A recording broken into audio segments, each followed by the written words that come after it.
Hai guys, welcome back to my YouTube video. Nama gue Gita dan hari ini kita mau ngebahas tentang kisah misterius seorang wanita yang bernama Sharon Kin.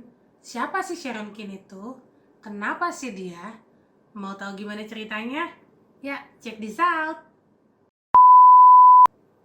Sharon Elizabeth Hall lahir pada tanggal 30 November 1939 di kota Independence, Missouri, Amerika. Pada waktu Sharon berumur 16 tahun, dia itu bertemu dengan seorang pria yang sudah berumur 22 tahun, yaitu James Kin, di sebuah acara gereja, dan kemudian mereka pun berpacaran. Pada 18 Oktober 1956, Sharon dan James akhirnya pun menikah. Tahu nggak guys, waktu itu umurnya si Sharon itu masih 16 tahun dan belum cukup legal untuk menikah. Akhirnya dia membuat identitas palsu. Dia berumur 18 tahun dan dia adalah seorang janda karena suami sebelumnya itu meninggal karena kecelakaan mobil. Dan pernikahannya sekarang dengan si James ini adalah pernikahan keduanya. Setelah menikah, mereka sempat beberapa kali pindah kota.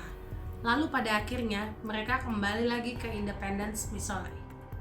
James bekerja sebagai tukang listrik dan Sharon bekerja menjaga sebuah toko. Sharon dan James memiliki dua orang anak. Yang pertama bernama Dana, yang kedua bernama Troy.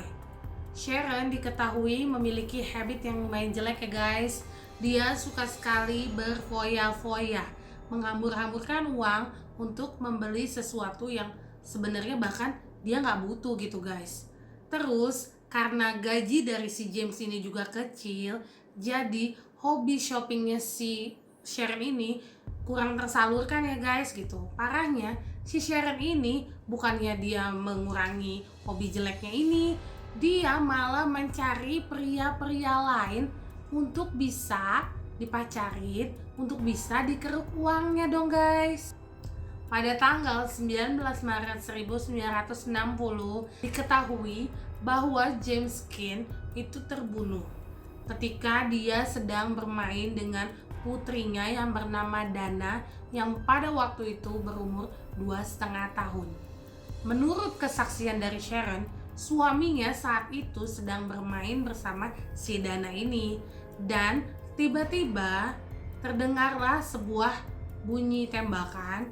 Lalu Sharon pun naik ke kamar dan melihat James sudah mati, tertembak di kepalanya, dan pistol berkaliber 22 itu ada di tangan si Dana putrinya.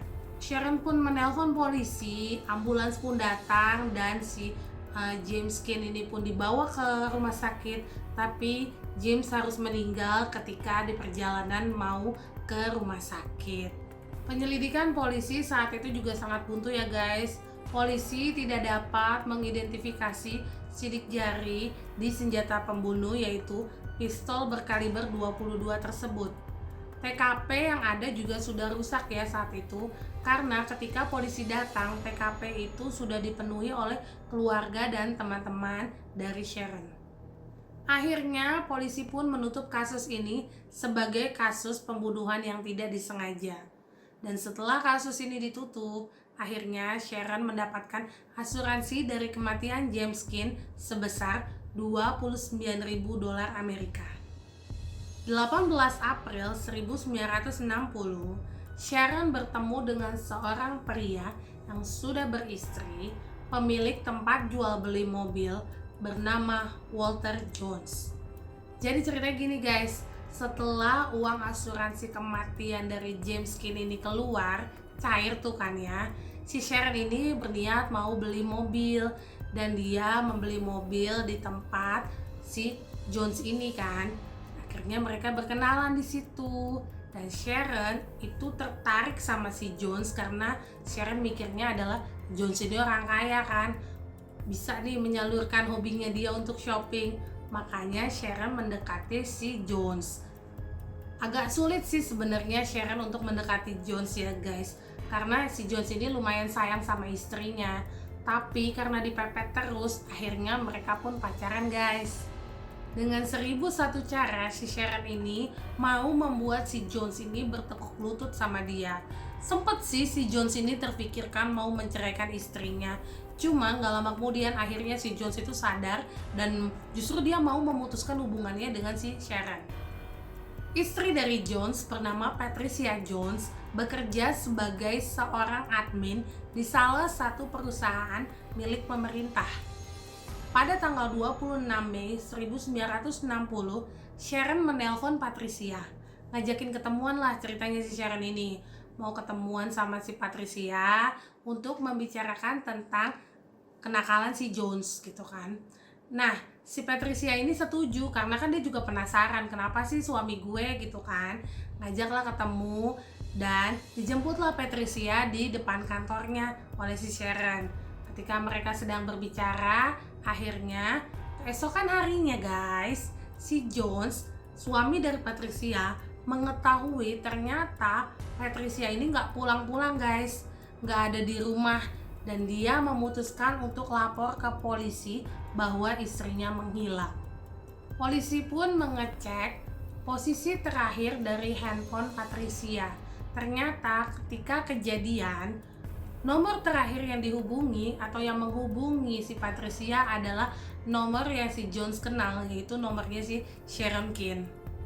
Bertanyalah si Jones kepada Sharon. Dia mengaku bahwa dia dan Patricia pada sore hari memang sempat ketemu, dan malamnya ketika dia menurunkan si Patricia di depan rumahnya, gak lama kemudian katanya Patricia itu ngobrol lah sama orang yang tidak dikenal di dekat rumahnya itu.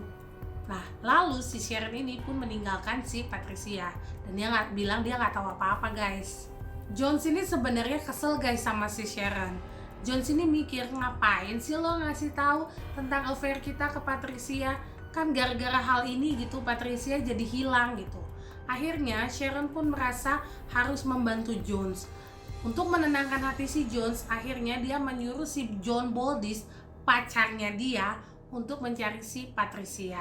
Ketika dicari, akhirnya mereka menemukan mayat Patricia di sebuah daerah terpencil yang jauhnya kurang lebih 1 mil dari daerah Independence, Missouri.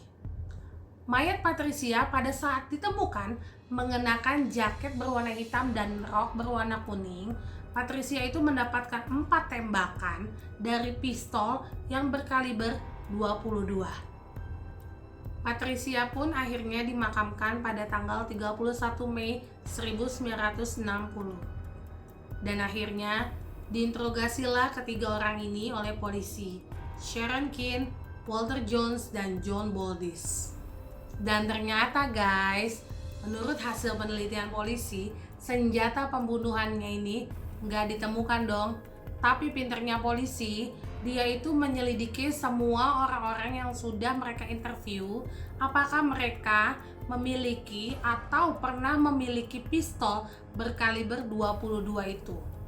Ternyata ditemukanlah di rumah Sharon ada satu tempat senjata yang cocok dengan senjata kaliber 22. Tapi pelurunya sudah tidak ada guys. Sharon bilang kalau senjata miliknya itu hilang saat dia lagi traveling ke Washington. Berdasarkan penemuan bukti tersebut, akhirnya Sharon pun ditangkap, tapi dia nggak dipenjara guys. Dia membayar sejumlah uang untuk menjadi seorang tahanan kota. Jadi dia ditahan di kota, tapi nggak dipenjara. Tapi dia nggak bisa kemana-mana guys. Pada tahun 1961, Sharon pun diadili untuk kasus pembunuhan atas Patricia Jones. Dan pada tahun 1962 sampai dengan 1964, Sharon kembali diadili atas kasus dugaan pembunuhan terhadap James Kin, suami Sharon. Hal ini terjadi dikarenakan ada seorang jaksa penuntut mengatakan bahwa kayaknya nggak mungkin deh seorang anak kecil yang berumur 2,5 tahun itu memainkan pistol asli. Kalaupun kenyataannya itu memang benar bahwa Dana, putri dari Sharon ini memainkan pistol asli, itu seharusnya orang tuanya, si Sharon atau si James, itu yang bersalah karena membiarkan ada senjata asli di mainannya anak-anak. Berdasarkan itu, akhirnya si Sharon pun dijatuhi hukuman.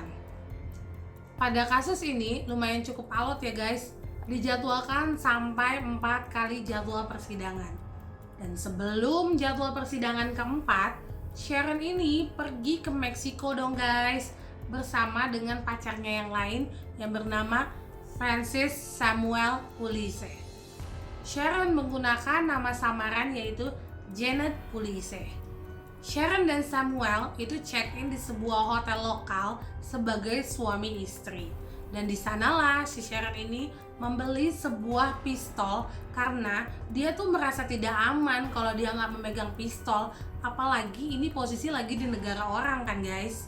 Guys, kalian perlu tahu, sebelum si Sharon itu pergi ke Meksiko, dia juga membawa senjatanya sendiri dari Amerika guys. 18 September 1964, Sharon pergi keluar tanpa Samuel. Biasa guys, cari mangsa baru, cari duit baru. Akhirnya dia itu di bar bertemu dengan seorang pria yang bernama Francisco Parade Ordonez. Orang Meksiko tapi berkebangsaan Amerika. Mereka pun akhirnya check-in di sebuah hotel yaitu Hotel Lavada.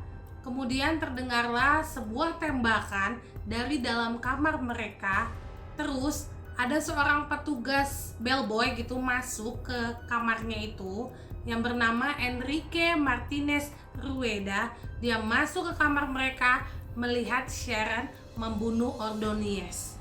Karena kaget, Sharon pun akhirnya menembak si Rueda ini di lengan. Lalu Rueda kabur, lalu Rueda menelpon polisi. Lalu polisi pun datang dan menurut hasil investigasi polisi, malam itu Sharon ke bar untuk mencari seorang mangsa dan dia menemukan bahwa Ordonez ini adalah sasaran empuknya dong. Dia tuh rencananya mau ambil uangnya si Ordonez ini, tetapi ketika di hotel ternyata si Ordonez ini menolak untuk memberikan uangnya. Maka si Sharon pun kesal, lalu Sharon berniat untuk membunuh si Ordonez. Samuel Pulice akhirnya dideportasi ke Amerika karena membawa si Sharon ini secara ilegal ke Meksiko. Dan Sharon dijatuhi hukuman 13 tahun penjara oleh pengadilan Meksiko. Sharon dipenjara di penjara Ixtapalapan di kota Meksiko. Nah guys, di penjara itu kan suka ada berbagai macam kegiatan ya, kayak olahraga atau membersihkan penjara, atau ada juga yang membuat kerajinan-kerajinan tangan dan lain-lain.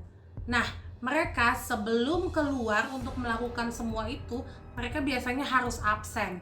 Dan ketika mereka selesai mengerjakan semua itu, untuk balik ke selnya lagi mereka pun harus absen. Nah, pada tanggal 7 Desember 1969, nggak ada absen sama sekali dari si Sharon Kin. Kemanakah dia guys?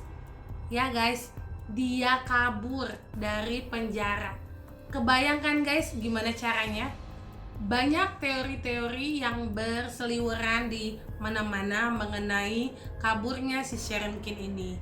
Tapi gue ambil yang 3 favorit aja ya guys. Teori pertama adalah dia meminta bantuan dari seorang pacarnya yang merupakan polisi setempat. Dan teori kedua adalah keluarga Ordonez, keluarga yang sebelumnya dia bunuh di Meksiko, itu membantu pelarian Sharon agar keluarga Ordonez ini bisa membunuh Sharon di luar penjara.